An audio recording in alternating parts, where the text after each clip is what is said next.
सभी सनातनी को मेरा प्रणाम। आज हम चर्चा करेंगे काशी की प्राचीनतम नगरी। काशी का जो तीर्थ स्थल की महत्व क्या है, यहाँ के घाट के बारे में, जो काशी में ब्रिटिशर के पीरियड में विद्रोह हुआ था, जो अपने आप में बहुत ही बड़ी घटना थी, जो आम काशी वासियों को भी, आम देशवासियों को नहीं पता होगा, उसके बारे में थोड़ी हम चर्चा करेंगे।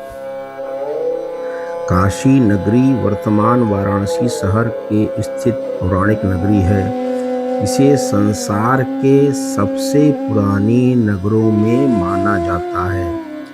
भारत की यह जगत प्रसिद्ध प्राचीन नगरी गंगा के वामा मतलब उसका उत्तर तट पर उत्तर प्रदेश के दक्षिण पूर्वी कोने में वरुणा और 80 नदियों के गंगा संगमों के बीच बसी हुई है।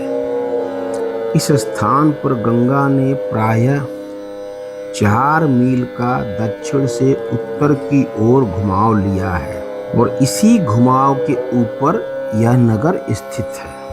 मतलब जितना बनारस काशी है, जब तो बहुत लंबा फैल गया है, जो 4 किलोमीटर टर्न लिया है उत्तर वाहिनी वाम वाहिनी हुआ गंगा, वही पूरा काशी बनारस या आप उसको वाराणसी कह सकते हैं। इस नगर का प्राचीन वाराणसी नाम लोकोच्चारण से बनारस हो गया था, जिसे उत्तर प्रदेश सरकार ने शासकीय रूप से पूर्ववत वाराणसी कर दिया, जिसके राजा राजऋषि राम कोपल जो रामकोल नागवंशी थे, हर को जगवंशी नागवंशी जैसे होते हैं, तो इस तरह से नागवंशी थे। अब इसमें जो हमारा काशी विश्वनाथ मंदिर है, इसके बारे में चर्चा करना बहुत जरूरी है कि विश्व के सर्वाधिक प्राचीन ग्रंथ ऋग्वेद में काशी का उल्लेख मिलता है और उसमें क्या लिखा है, काशी ऋते आप इव काशी नाग श्रृंग भिता। मतलब क्या, पुराणों के अनुसार यह आद्य वैष्णव स्थान है। ये बात बड़े ध्यान से आप सुनिएगा। सबको पता है कि ये शंकर जी का नगरी, शंकर जी का स्थान है, लेकिन इसके ऋग्वेद में कुछ और लिखा हुआ है। पहले यह भगवान विष्णु से हम माधव बोलते हैं, माधव की पुरी थी, जहाँ श्री हरि के आनंदाश्रु गिरे थे, आनंद के आंसू गिरे थे। अब समझने की कोशिश कीजिए, देखिए ये विष्णु जी का जगह था और वहाँ बिंदु सरोवर बन गया और प्रभु यहाँ बिंदु माधव के नाम से प्रतिष्ठित हुए। अब देखिए, ये चर्चा सोचिए, बनारस जो है शंकर जी की नगरी नहीं, विष्णु जी की नगरी था, बिंदु माधव के नाम से था, और ये जो उनके आनंद आश्रम से बिंदु सरोवर बन गया और इसके यहाँ पर बिंदु माधव के नाम से प्रतिष्ठित हुए। अब ऐसी एक कथा है कि जब भगवान शंकर ने क्रुद्ध होकर ब्रह्मा जी का 5वां सिर काटा, जो हम कई बार जिक्र कर चुके हैं, तो वह उनके करतल से चिपक गया। 12 वर्षों तक अनेक तीर्थों को भ्रमण करने पर भी वह सिर उनके से अलग नहीं हुआ, जो काल भैरव कहानी है। किंतु जैसे ही उन्होंने काशी की सीमा में प्रवेश किया, ब्रह्म हत्या ने उनका पीछा छोड़ दिया और वह कपाल भी अलग हो गया, और जो उसके जो पकड़े थे वो अलग हो गया। जहाँ यह घटना घटी, वह स्थान कपाल मोचन तीर्थ कहलाया। महादेव को काशी इतनी अच्छी लगी कि उन्होंने इस पावनपुरी को विष्णु जी से अपने नित्य आवास के लिए मांग लिया। तब से काशी उनका निवास स्थान बन गया। अब देखिए इसका क्या मतलब है। मतलब है कि जब भगवान शंकर काल भैरव के रूप में अवतार लिए, उसके पहले ये काशी विष्णु जी का स्थान बिंदु माधव के नाम से था, बिंदु सरोवर था, और उस घटना के बाद से महादेव ने अपना ये स्थान बना लिया। जब से ये शंकर जी की नगरी कहलाने लगी, महादेव का जगह कहलाने लगा। अब इसके बाद क्या लिखा, हरिवंश पुराण के अनुसार काशी को बसाने वाले भारतवंशी राजा काश थे। कुछ विद्वानों के मत में काशी वैदिक काल से भी पूर्व की नगरी है। तो सोचिए, वैदिक काल से भी पहले की है। शिव की उपासना का प्राचीनतम केंद्र होने के कारण ही इस धारणा का जन्म हुआ, ऐसा प्रतीत होता है। क्योंकि सामान्य रूप से शिवोपासना को पूर्व वैदिक कालीन माना जाता है। वैसे काशी जनपद के निवासियों का सर्वप्रथम उल्लेख हमें अथर्ववेद के पैपल्लाद संहिता में मिलता है। तो श्लोक 5 भाग 5 और श्लोक 22 और 14 मिलता है। शुक्ल यजुर्वेद के शतपथ ब्राह्मण में भी काशीराज धृतराष्ट्र का उल्लेख है, जिसे शतानिक सत्यराजित ने पराजित किया था।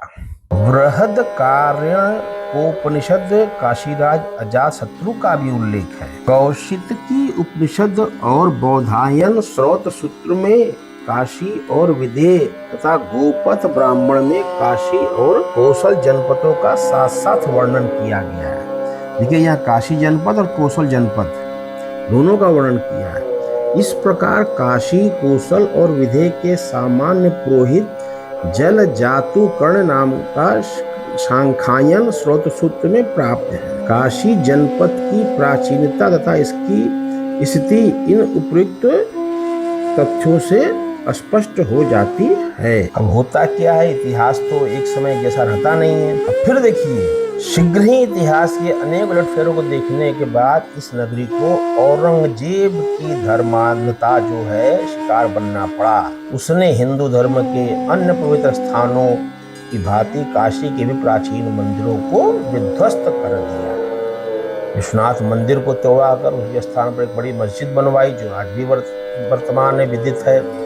मुगल साम्राज्य की अवनति होने पर अवध के नवाब सफदरजंग ने काशी पर अधिकार कर लिया, किंतु उनके पौत्र जो हैं वो उसे ईस्ट इंडिया कंपनी को दे दिए। जो कलकत्ता चलता रहा तो बनारस को भी वो उनके अंडर में आ गया।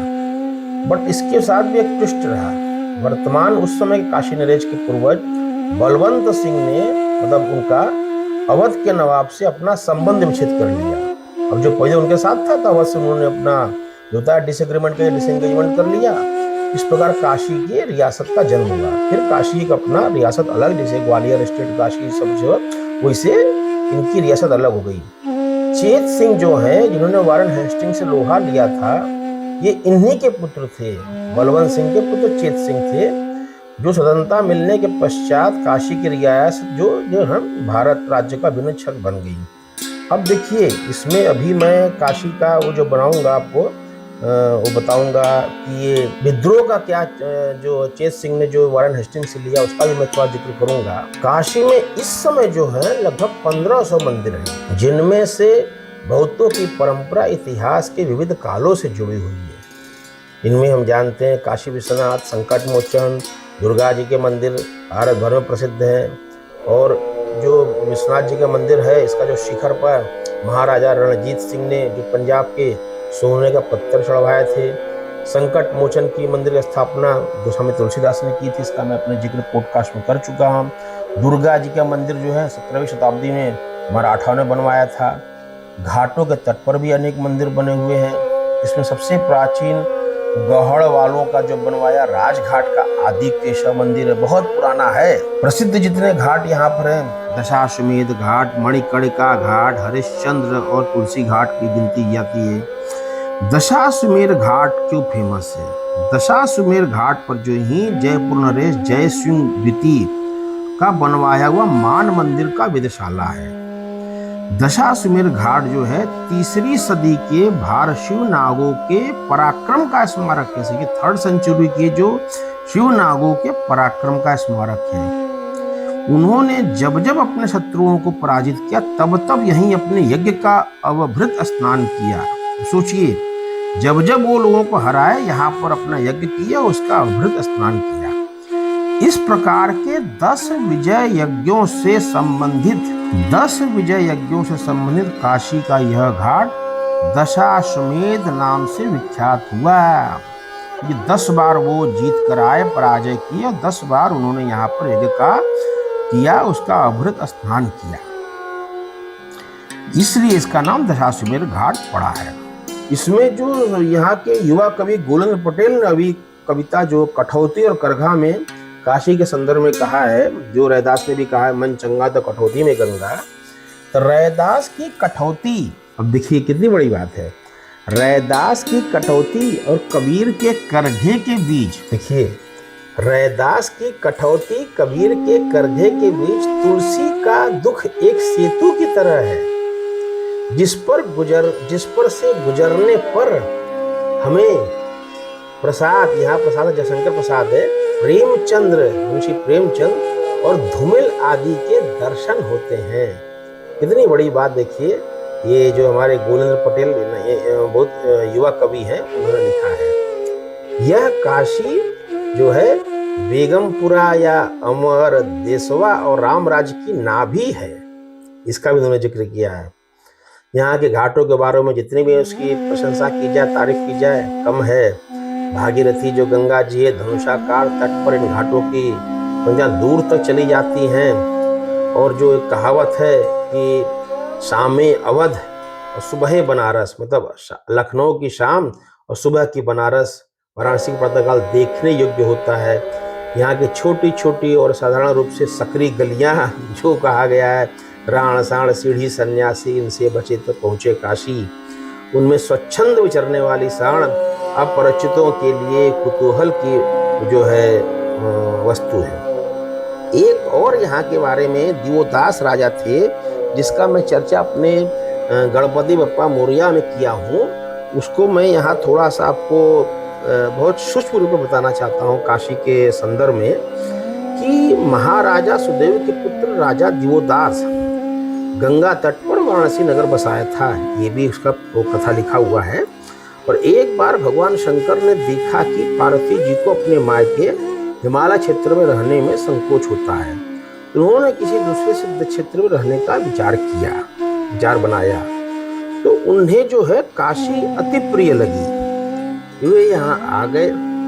भगवान शिव के सानिध्य में रहने की इच्छा से देवता भी काशी में जो है अपना जो आकर रहने लगे। राजा दिवोदास अपनी राजधानी काशी का आधिपत्य खो जाने से बड़े दुखी थे। ये राजा दिवोदास बहुत तपस्वी थे, बहुत ज्ञानी थे। उन्होंने कठोर तपस्या करके ब्रह्मा जी से वरदान मांगा। इसका मैं जिक्र कर चुका हूँ, थोड़ा सा यहाँ पर बता रहा हूँ। देवता देवलोक में रहे, भूलोक जो पृथ्वी है मनुष्यों के लिए रहे। सृष्टिकर्ता ने एवमस्तु कह दिया, ब्रह्मा जी ने एवमस्तु कह दिया। अब देखिए यहीं से कहानी में ट्विस्ट।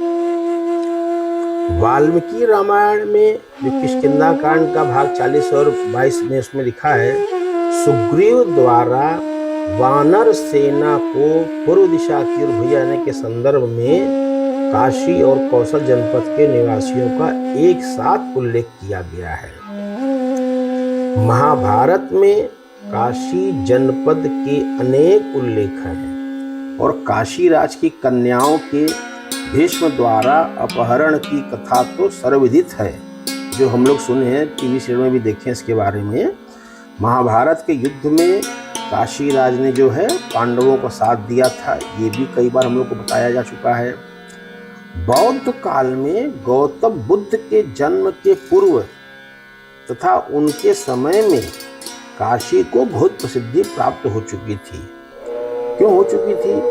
क्योंकि अंगुत्तर निकाय में काशी की भारत के 16 महाजनपदों में गणना की गई है। सोचिए इतना बड़ा ये स्टेट कहिए या जनपद कहिए, महाजनपद कहिए, मतलब इंडिया के 16 मतलब महाजनपदों में। जातक कथाओं में काशी जनपद का अनेक बार उल्लेख आया है, जिससे ज्ञात होता है कि काशी उस समय विद्या तथा व्यापार दोनों का ही केंद्र थी। अति जातक में बोधित्व के 16 वर्ष की आयु में यहाँ जाकर विद्या ग्रहण करने का उल्लेख है, ये हम सब जानते भी हैं। खंडहाल जातक में काशी के सुंदर और मूल्यवान रेशमी कपड़ों का भी वर्णन है, जो आज भी फेमस है।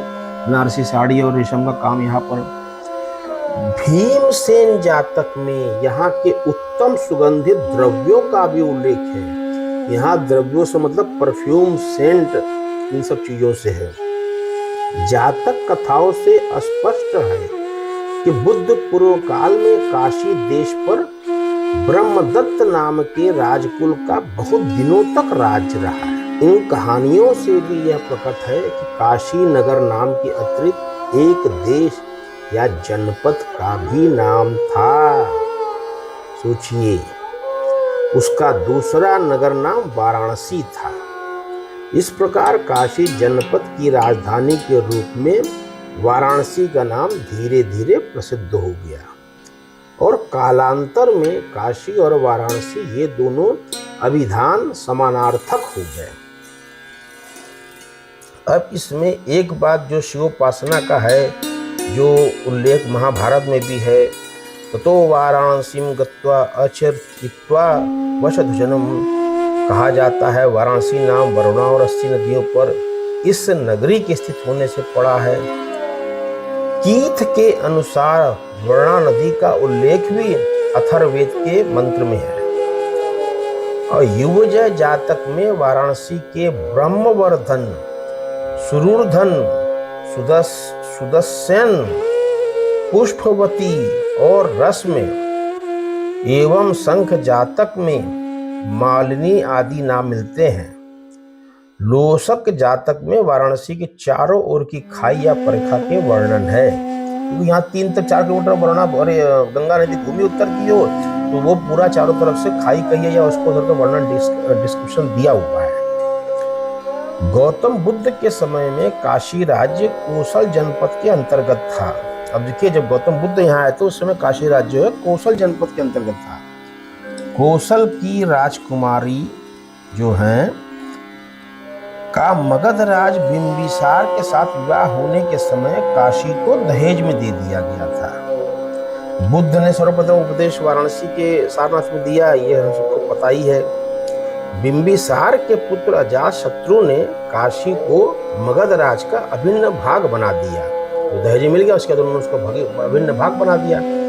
तत्पश्चात मगध के उत्कर्ष काल में इसकी यही स्थिति बनी रही।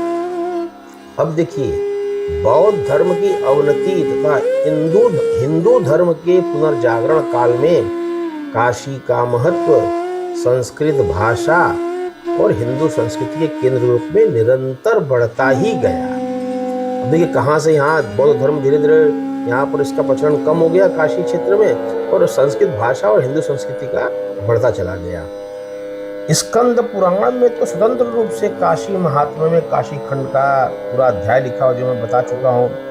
पुराणों में काशी को मोक्षदायिनी पुरियों के में स्थान दिया गया है और इसमें जो है ये जगतगुरु शंकराचार्य जो 9th सेंचुरी ने अपने विद्या प्रचार से काशी को भारतीय संस्कृति तथा नवोदित आर्य धर्म की सर्वाधिक महत्वपूर्ण केंद्र बना दिया और आज तक ये अविच्छिन्न रूप से चली आ रही है सांस्कृतिक परंपरा। अब देखिए, जो हमारे मुगल शासक यहाँ अटैक किए, उसका भी बड़ा अजीबोगरीब इतिहास है वाराणसी का। 1193 में 1193 में मोहम्मद गोरी ने कन्नौज को जीत लिया, जिससे काशी का प्रदेश भी, जो इस समय कन्नौज के राठौड़ राजाओं के अधीन था, मुसलमानों के अधिकार में आ गया। दिल्ली के सुल्तानों के आधिपत्य काल में भारत की प्राचीन सांस्कृतिक परंपराओं को काशी के ही अंक में शरण मिली। अब देखिए, यहाँ उस पीरियड के बाद फिर देखिए क्या होता है। कबीर और रामानंद के धार्मिक और लोकमानस के प्रेरक विचारों ने उसे जीता जागता रखने में पर्याप्त सहायता दी।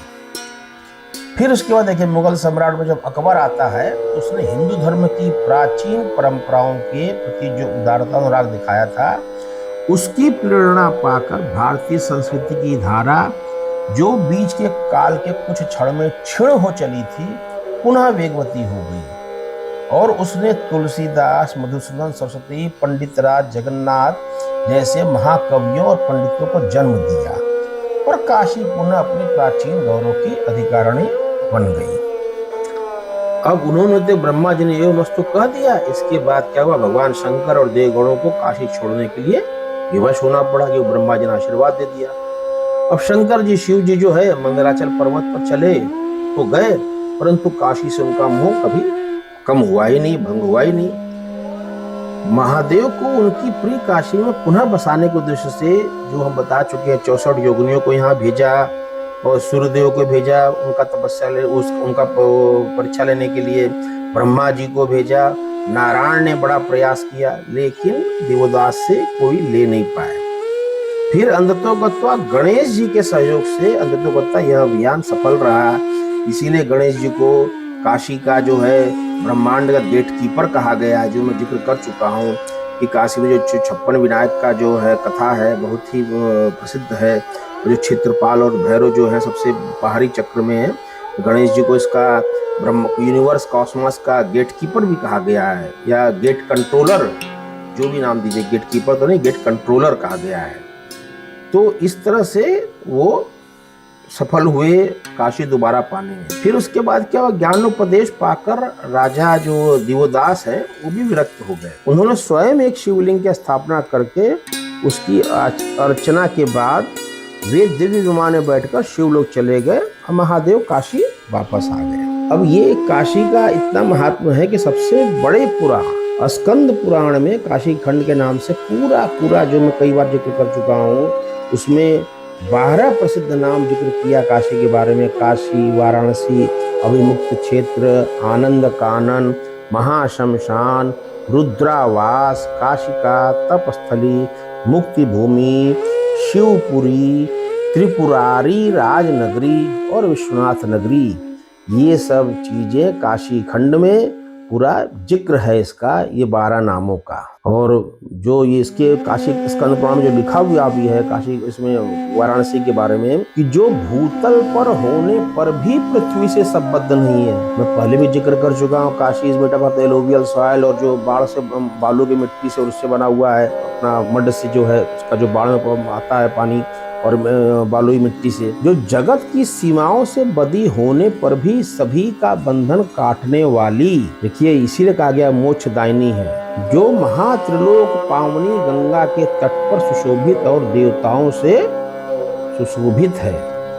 त्रिपुरारी भगवान विश्वनाथ की राजधानी यह काशी संपूर्ण जगत की कर्म से रक्षा करती है। सनातन धर्म के ग्रंथों के अध्ययन से काशी का सब जगह लोकोत्तर सर्वविदित होता है। यह पूरी भगवान शंकर के त्रिशूल पर बसी है, हम सभी जानते हैं।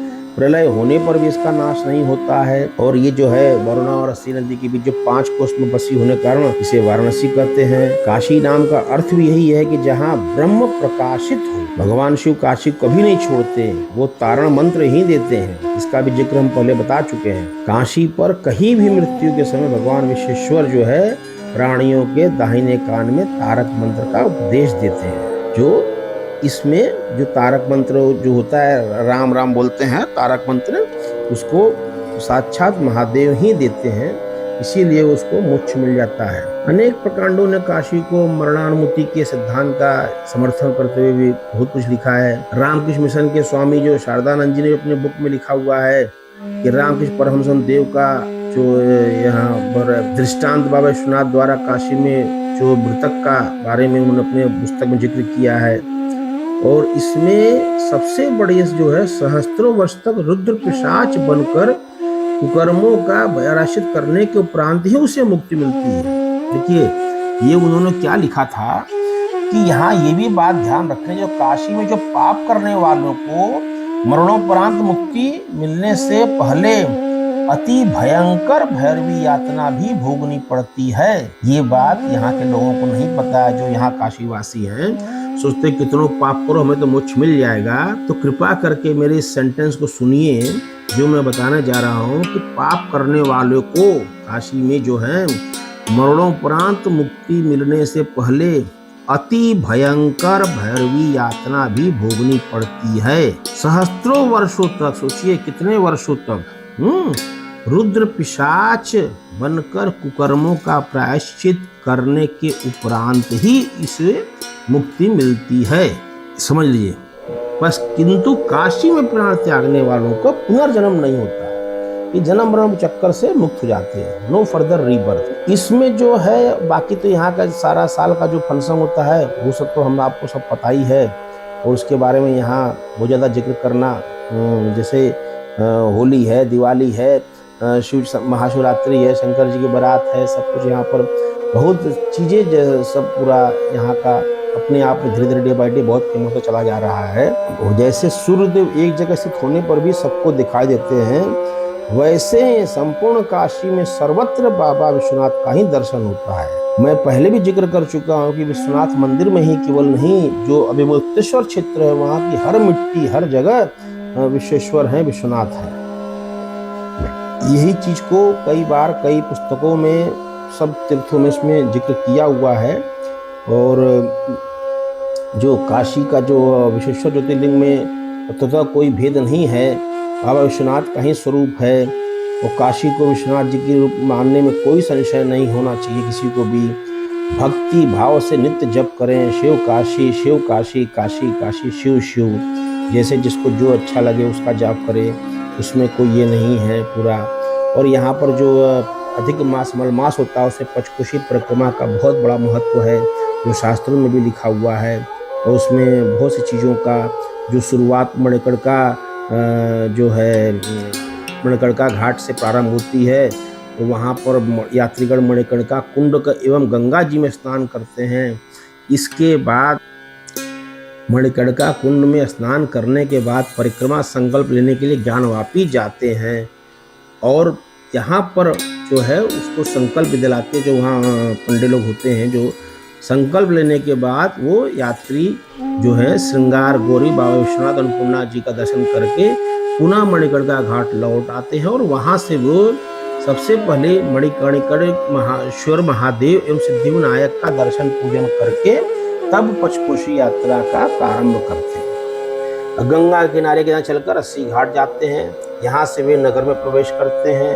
लंका, नरिया, करौदी, आदित्य नगर, चितईपुर होते हुए यात्री प्रथम पड़ाव जो है कंदवा पर पहुंचते हैं। यहाँ वे कर्मदेश्वर महादेव जो है कर्दमेश्वर महादेव का दर्शन पूजन करके रात्रि विश्राम करते हैं। कर्दमेश्वर महादेव जो है रास्ते में पड़ने वाले सभी मंदिरों में यात्री जो है देव पूजन करते रहते हैं, अक्षत द्रव्य दान करते रहते हैं। रास्ते में स्थान जो विद्यार्थी उनको सजे हुए जो भी रहते हैं उनको दान दक्षिणा देते रहते हैं। और इसके बाद जो है यात्रीगण जो भी उसमें रास्ते में मिलता है किसी को निराश नहीं करते हैं। अपनी जो उसके दूसरे दिन जो भोर में यात्री कंदवा से अगले पड़ाव के लिए चलते हैं। और अगला पड़ाव होता है भीमचंडी, जहाँ यात्री दुर्गा मंदिर में दुर्गा जी की पूजा करते हैं और पहले पड़ाव के सारे कर्मकांड को फिर दोहराते हैं। पंचकोशी यात्रा के तीसरा पड़ाव आता है या रामेश्वर। यहाँ शिव मंदिर में यात्रीगण शिव पूजा करते हैं। और चौथा पड़ाव है पांचों पांडव, युधिष्ठिर, अर्जुन, भीम, नकुल और सहदेव की मूर्तियां हैं। द्रौपदी कुंड में स्नान करके यात्रीगण पांचों पांडवों को दर्शन करते हैं। रात्रि विश्राम के उपरांत यानी 5वें दिन अंतिम पड़ाव के लिए प्रस्थान करते हैं। अब अंतिम पड़ाव कहाँ है? वो कपिल धारा। यहाँ पर जो है डिवोटीज हैं, यात्रीगण हैं, कपिलेश्वर महादेव की पूजा करते हैं। और उसके बाद काशी परिक्रमा 5 की प्रधानता है, यानी प्रतिदिन 5 कोस की यात्रा करने। पड़ाव संख्या भी 5 है, परिक्रमा भी 5 दिनों तक चलती है। और कपिल धारा से यात्री फिर मणिकर्णिका घाट आते हैं। यहाँ वे साक्षी विनायक गणेश जी का दर्शन करते हैं। और ऐसी मान्यता है गणेश जी भगवान शंकर सम्मुख इस बात का साक्ष्य देते हैं, मतलब विटनेस रहते हैं कि अमुक यात्री अमुक डिवोटीज ने पंचकोशी यात्रा जो काशी की परिक्रमा की। और उसके तरह से यहाँ पर उसका पंचकोशी परिक्रमा यात्रा पूरी हो जाती है। मंदिर जो फेमस है हम सभी जानते हैं, फिर भी उसको जिक्र कर सकते हैं हम कि विश्वनाथ मंदिर, अन्नपूर्णा जी, काल भैरव, तुलसी मानस मंदिर, संकट मोचन, दुर्गा कुंड, भारत माता मंदिर, रविदास जी के मंदिर जो है रविदास जयंती जो बनाते हैं, और बटुक भैरव, ये ज़्यादा फेमस है। घाट में जो है 80 घाट, दशाश्वमेध घाट, मणिकर्णिका घाट, पंचगंगा घाट, वरुणा संगम घाट, तुलसी घाट, शिवाला घाट, दंडी घाट, हनुमान घाट, हरिश्चंद्र घाट, राजघाट, केदार घाट, सोमेश्वर घाट, मानसरोवर घाट, राणा महल घाट, मुंशी घाट, अहिल्याबाई घाट, मान मंदिर घाट, त्रिपुर भैरवी घाट, मीर घाट, दत्तात्रेय घाट, सिंधिया घाट, ग्वालियर घाट, पंचगंगा घाट, प्रहलाद घाट, ये सब घाट भी बनारस के बहुत ही प्रसिद्ध हैं।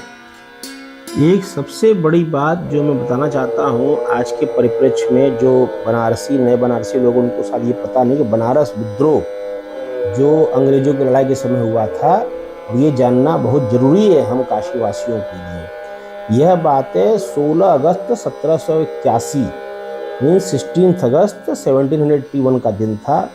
अचानक पूरी काशी नगरी में बिजली की भांति यह खबर फैल गई। ईस्ट इंडिया कंपनी के अंग्रेज अफसर जो वारन हेस्टिंग ने काशी नरेश महाराजा चेत सिंह को उनके शिवाला स्थित राजमहल में बंदी बना लिया। कारण था कि होस्टिंग की जो घुसखोरी है, यह अंग्रेज इन दोनों हाथों से भारतीय नरेशों से रिश्वत वसूलने के लिए बदनाम था। He was very just famous for all this nuisance. Maharaja Chet Singh से भी उसने झूठे दोष मढ़कर 50 लाख रुपए जुर्माने के लिए वसूलने चाहे, जिसे उन्होंने देने से इनकार कर दिया। तो वारन हेस्टिंग ने 4 कंपनी सेना सहित 14 अगस्त को काशी में आ धमका और वहां माधोदास सतिया के बाग में पड़ाव डाला। जो सतिया बाग है, जो कि गोला दीनानाथ के सन्निकट था, सतिया बाग, उसे कलकत्ते से नदी के रास्ते काशी आने में 1 महीने से अधिक का समय लगा था। उसको कलकत्ता ही रहते ब्रिटिश इंडिया कंपनी। वह कलकत्ता से 5 जुलाई को चला था और 16 अगस्त को उसने चेत सिंह को बंदी बना दिया। यहीं से सारे टर्निंग काशीवासी जो है, जो पूरा है, वो अच्छक अंग्रेजों को सबक सिखाना जानते थे। उन्होंने क्या किया कि जो भी हथियार हाथ लगा यहाँ बनारसियों को, काशीवासियों को, वह लेकर वारन हेस्टिंग्स और उसकी सेना की घेराबंदी कर ली। सोचिए, कोई प्रिपरेशन, कुछ भी नहीं। और अंग्रेज असावधान थे और अपने घमंड में चूर थे। उनको क्या लगा कि ये युद्ध, ये तीर्थस्थली शहर है, यहाँ थोड़ा कोई इसको मारपीट कर सकता है, यहाँ कुछ हो जाएगा। अब काशी की जनता ने लगातार 4 दिनों तक इन अंग्रेजों से, ब्रिटिशरों से, वारन हेस्टिंग्स सेना से भीषण युद्ध किया, जिसमें सैकड़ों अंग्रेज काट डाले गए। वारन हेस्टिंग्स की सिट्टी पिट्टी गोल हो गई, उसके होश उड़ गए और उसे अपनी जान बचाने के लाले पड़ गए। तब उसने कोट, पैंट, टोप सब दूर फेंक करके एक मतलब कि लेडीज का स्त्री वेश पहनना और जनानी सवारी की तरह एक पर्देदार पालकी में जा बैठा। उस पालकी को ढोने वाले को कहा गया कि बीबी जी देवी दर्शन के, विंध्याचल देवी के दर्शनार्थ जा रही हैं। इस तरह छल पूर्वक जनाने वेश में हेस्टिंग चुनार आया और वहां से पुनः जल मार्ग से ही कलकत्ता कूच कर गया। चेत सिंह काशी के जन बल सहित अंग्रेजों पर भारी पड़े और जनता ने ही उन्हें शिवाला के महल से मुक्त कराया। सोचिए, उनका काशी का सेना नहीं, बनारस की जनता ने, भोले बाबा की नगरी, भोले बाबा के अवधूत, अड़भंगी, अड़भंगी, जो भी नाम दीजिए, उन्होंने इनको मुक्त कराया। तभी से उस ऐतिहासिक विजय की स्मृति में काशी वासियों ने ये पंक्तियां कहने लगे, घोड़े पर होदा, हाथी पर जीन, काशी से भागा वारन हेस्टिंग। मतलब वारन हेस्टिंग को काशी से भागते समय ऐसी घबराहट हुई कि काशी का होदा उसने रखवाया घोड़े पर और घोड़े की जीन कसवाई हाथी पर, काशी से भाग निकला। आप यहाँ जो शिवाला घाट है, वहाँ पर जो किला के बाहर लगे शिलापट पर अंग्रेजों ने ये जरूर अंकित करवा दिया, किसी जगह पर 3 अंग्रेज अधिकारियों, lieutenant Stocker, lieutenant Scott, lieutenant George Shimla समेत लगभग 200 सैनिक मारे गए थे। सोचिए, खुद उस सबने लिखो, वहाँ पर जो बोर्ड डिस्प्ले है, जो शिलापट होता है, जो ग्रेनाइट पे लगा देते पत्थर पे, और उसके बाद सोचिए, इस घटना के तुरंत बाद काशी नरेश के मंत्री बाबू मनिहर सिंह ने वारन हेस्टिंग को गिरफ्तार करने की सलाह राजा साहब को दी थी। अगर वो हो जाता तो ब्रिटिशर तब ही भाग गए होते, लेकिन उनके दीवान बख्शीधर सदानंद जो थे, उन्होंने ऐसा करने से मना कर दिया। और उधर वारन हेस्टिंग अपने पकड़े जाने के डर से माधोदास बाग मलिक जो पंडित बिनी राम से चुनार जाने के लिए, जिसका मैं जिक्र कर चुका, भग गया था। इसी बीच का नाम से उसको लग गया था कि अब वो बचेगा नहीं, और दास के भीतर बने एक कुएं में भी कूद गया था। जब रात हुई तो वो स्त्री के भविष्य से चुनार की ओर भागा। ये भी कुछ इतिहासकारों ने इसका जिक्र किया, इसलिए मैं दोनों चीज बता रहा हूँ। अगर उस दिन वारेन हेस्टिंग काशी नरेश की सेना का हाथों गिरफ्तार कर लिया होगा तो शायद अंग्रेजों के पांव भारत में ही जमने नहीं पाते। ये है हमारे काशी नगरी बनारस का इतिहास। अंग्रेजी इतिहासकारों ने काशी नरेश चेत सिंह को भगोड़ा साबित किया था। सोचिए कितनी गलत हमारे हिस्ट्री लिखी गई है, और वहीं दूसरी तरफ एक तरफ उन्होंने चेत सिंह को भगोड़ा साबित किया है, लिखा हुआ है अगर उनकी इतिहास देखेंगे। और दूसरी तरफ देखिए कितनी कंट्रोवर्सी है, कंट्रोवर्सी जैसे आज के जमाने में जो हमारे डोनाल्ड ट्रंप करते हैं, सेम थिंग देखिए उस जमाने में भी होता रहा। शिवाला घाट पर जो शिलापट लगवाया उसमें साफ साफ शब्दों में लिखा है किसी जगह उसके 3 अधिकारियों से 200 सैनिक मारे गए थे। अब बताइए 200 सैनिक मारे गए हैं 16वीं सेंचुरी में, 1600 उसमें जो दिया 16 अगस्त को, तो सोचिए तो फिर वो भगोड़ा कैसे हो गया। ये तो बड़ा पुराना इतिहासकारों का आज भी सब हम लोग पढ़ते हैं जो कक्षा 6, 7, 8 में, कितना उसमें कंट्रोवर्सी है, इसके बारे में जिक्र करने की जरूरत नहीं यहाँ पर नहीं है। और वो वारेन हेस्टिंग को भगोड़ा होने की बात पर 36 साल है। देखिए वो चेत सिंह को भगोड़ा बोल रहे हैं, लेकिन वारेन हेस्टिंग्स खुद भाग करके चला गया, उसके बारे में जिक्र कहीं नहीं कर रहे हैं। तो अगर इस घटना पर हम ठीक से विचार करें तो स्वतंत्रता आंदोलन का पहला बिगुल काशी में ही बजा था। लेकिन बड़े अफसोस की बात है, आज भी मैं I am very much pained to say this thing कि उस घटना की याद में आज तक यहाँ पर कोई स्मारक नहीं बना हुआ है, न कहीं इसका जिक्र होता है, न किसी न्यूज़पेपर में इसके बारे में आता है जब उस 2 दिन साल में आता है। हाँ, 16 अगस्त को जिन परिवारों के परिजनों ने उस समय कुर्बानी दी थी, उनके परिजन जरूर एक दीपक उनकी याद में जलाते हैं और उस कथा को आज भी जिससे कि वो उनके परिवार के लोग जिक्र करते हैं। तो मेरा इस घटना बताने के पीछे ये सिर्फ कहानी था कि काशी सिर्फ सांस्कृतिक और बौद्धिक और चेतना और शिक्षा की केंद्र नहीं था। आज़ादी की लड़ाई में सबसे पहले जो कहिए तगड़ा जो 200 सैनिक को मारने का बनारस की जनता ने सोचिए मारा है। ये छोटी मोटी बात नहीं, बहुत बड़ी बात है। इसलिए मैंने इस बात को यहाँ बताना बहुत ज़रूरी समझा, जो कि इस युवा पीढ़ी को ये मालूम होना चाहिए कि हम बनारसी केवल होली, दिवाली और महाशिवरात्रि और मसाने होली नहीं मनाते हैं। आज भी वो है कि कुछ भी कर सकते हैं देश के लिए, कुछ भी, और बिना किसी प्लानिंग के। और सोचिए कि पूरा हमारा काशी शहर के लोगों ने क्या किया उस समय। मैं अपनी वाणी को विराम देता हूँ, फिर कभी किसी मुद्दे में, तब तक के लिए नमस्कार।